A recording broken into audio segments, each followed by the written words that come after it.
the overview of your story is that the old world is hidden in plain sight all around us. And I even went to the 3 major cities I've lived in, St. Louis, San Diego, and now Tampa.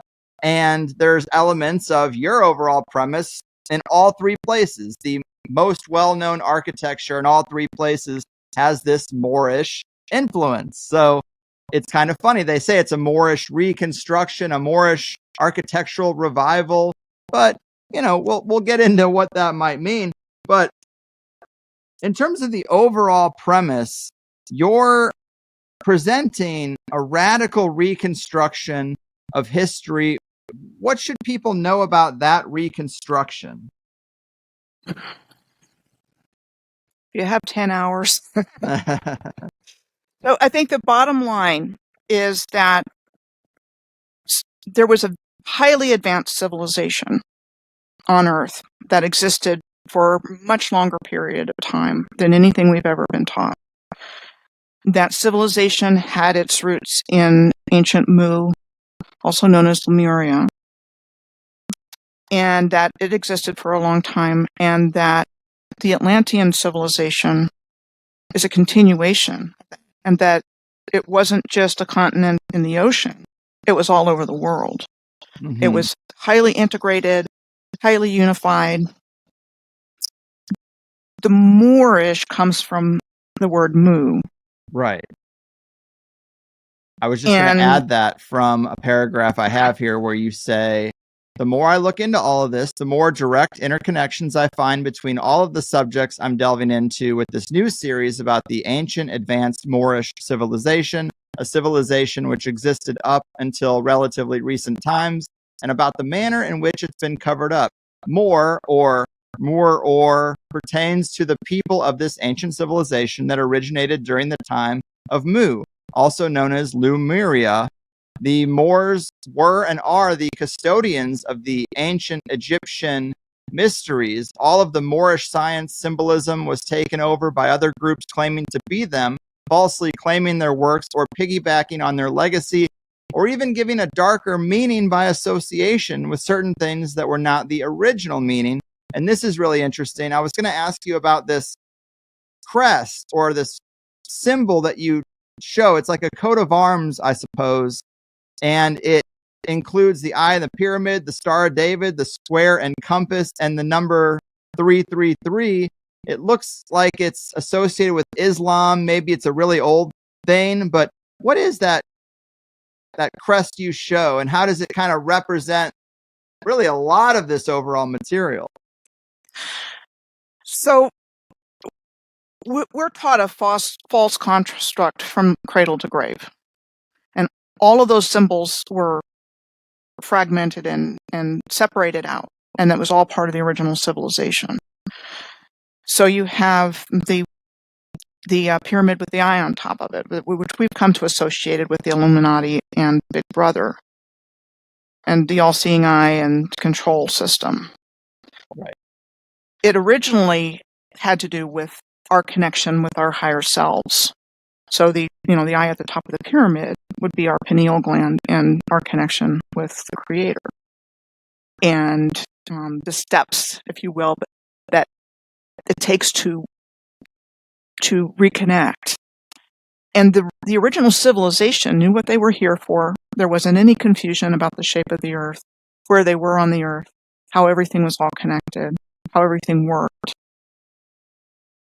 And that was replaced with a control system where we're constantly distracted or drugged with alcohol or the endless flow and availability of psychoactive drugs that are harmful for humanity.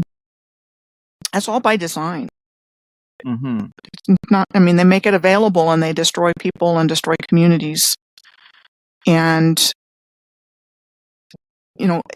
we're spiritual beings. We've been cut off from our true identity as being directly connected to the Creator and actually all that is. Mm-hmm. We're not murderous thugs by nature. That had to be manipulated and created. Right. And you talk about the main hijack, the main area you're focused on being between 1492 and 1942. These are the bookends on a lot of the manipulation, with 1717 as a midpoint year. And you have reasons why that is important. But of course, 1492, Columbus sailed the ocean blue. That obviously is the tale we tell to kids. So that obviously makes sense for that. But also, when you really dig into the emergence of the royal families and the colonialism years, they captured everything. France alone controlled more colonies than the current size of Europe. The British Empire and Spain were even more dominant. India was captured. China was captured through the Opium Wars. The US was obviously captured. The House of Romanov was the reigning imperial house of Russia from 1617 to 1917. And that was just another branch of the royal family tree. Nicholas II was a cousin of King George.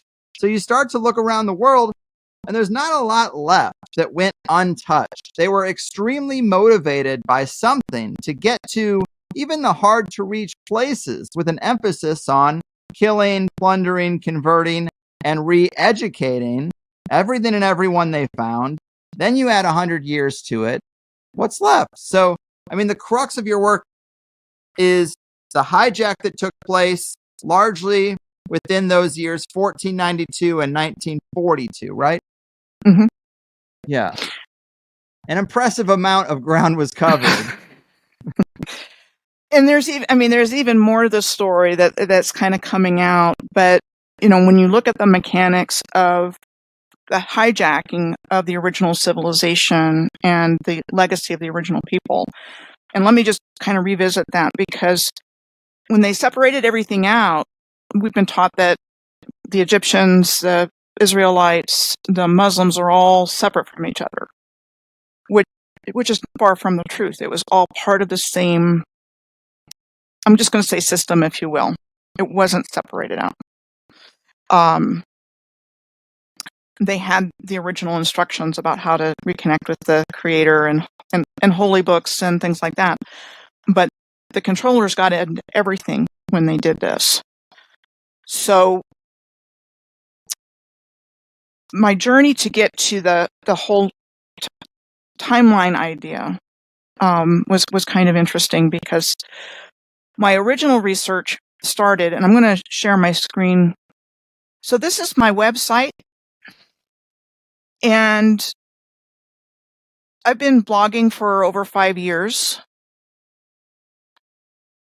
And once I started blogging, I made one video that was going to be my only video, and somebody subscribed. So I thought, geez, I better start making videos. And all I have to do is convert my blog posts to video form.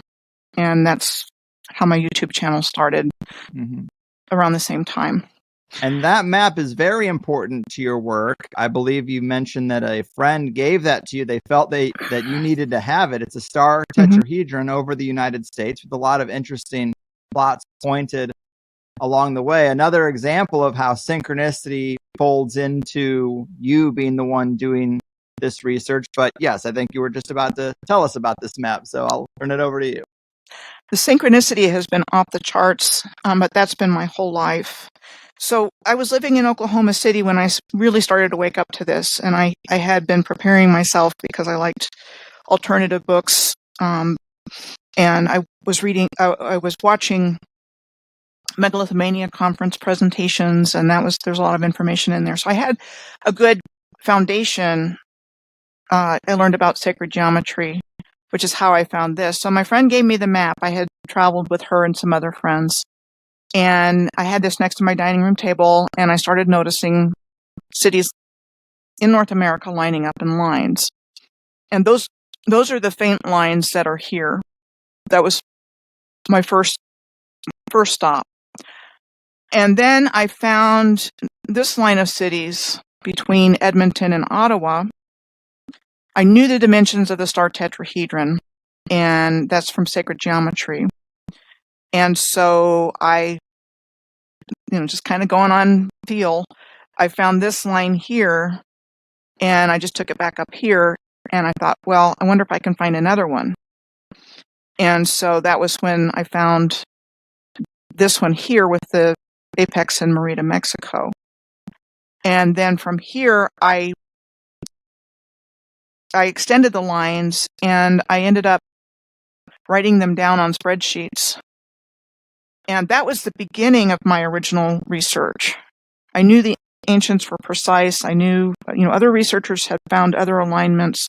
This was my particular original discovery. And when I started tracking the alignments, this whole hidden history started to just fall right out. And by that, I mean the civilization itself. And then the colonizers were showing up along these alignments. And from that, I was able to get the bigger picture story of what happened, when it happened, that kind of thing. And I had been mulling in my mind that whole 1492, 1942, 1717, and kind of came up as a mechanism for that. And then I started researching history between that time period. And there was a lot going on in 1717. And the anomalies that I found from that process just kind of backed up this whole, how this history's been fabricated and overlaid on top of the infrastructure of the original civilization and reattributed to different people in different time periods, when it was, in reality, it was all part of the same civilization. There were empires within empire, but they weren't at odds with each other. They weren't fighting each other. And the whole world was laid out in a geometric fashion that aligned with each other and the skies above. Sure. The celestial phenomena and astronomical alignments. And you see that with henges, Stonehenge and others. There's the Maryhill Stonehenge in Washington State that's in better shape than the one in England. And I know there's a lot of questions now about whether that was fabricated or not, the one in England, but sure. It's a massive structure. I've been there. It just dominates the landscape. So all of these ancient monuments that line up with the heavens, and people can show the Pleiades or the solstices, other things, different constellations, Orion, lining up. But it lines up with modern architecture too. So it's like there's been this continuous alignment of the physical infrastructure of the earth with the heavens from ancient times to modern times. Mm-hmm. And there's a phenomena in major cities, the best known of which is Manhattan Henge, where the street grid lines up to the solstice. Right. I've seen you show that. Really odd to be so random. Obviously there was intention behind that, but curious thing. We know about that with sites like Newgrange, and we think about it in the old Ireland, old English area, but we definitely don't think of it in the United States. Yet there it is. The sun aligns with the streets. So that's why the term hijack is so important. It seems like there was a global civilization using this grid to project a harmony, we could say. And then when the robber barons and the royal network that kind of emerged took over this thing, they obviously wanted to shut a lot of that down and suppress it and cover up that alternative history. So they had to compromise these locations. Some got destroyed, but some just got compromised and reintegrated into the new city. And that again speaks to the hidden in plain sight element. And I mentioned 1492 as obviously the year Columbus sailed the ocean blue, but also according to the official history, in 1492, Catholic monarchs Ferdinand II and Isabel I won the Granada War and completed Spain's conquest of the Iberian Peninsula and expelled the Moors from Spain. So this is like the death knell of the Moor civilization. And it's odd when you think about sending Columbus to the Americas or on this big expedition. They seemed a little busy at the time. trying to reestablish this network, unless there's more to it. Unless there's like, well, there could be a Moorish holdout somewhere over there, or people who know about this, so let's go get them as well. Is that kind of the gist? Can you believe it, people? A video clip and a peek into how that sweet THC sausage is made. For some people, I'm sure it's nice to put a face to the name, so I started making clips that are a little more YouTube friendly than the full show tends to be. Get the full show on any podcasting platform. I prefer to keep it audio only, so we have a more decentralized distribution for a controversial show, and also so I can edit out the ums and ahs and barking dogs and all the things that happen when a person records in their home environment. And then if you really like the show, you can sign up for THC Plus, and instead of 1 hour interviews, you get the full 2 hour interview for just $8. I think that's a better deal, more of a win-win than asking you to support the show by booking a therapy session or buying generic Viagra. It's getting weird out there, folks. So just go to the highersidechats.com or click the link at the top of any set of show notes, and all your wildest dreams will come true. All right? All right. The Higherside Jack Show.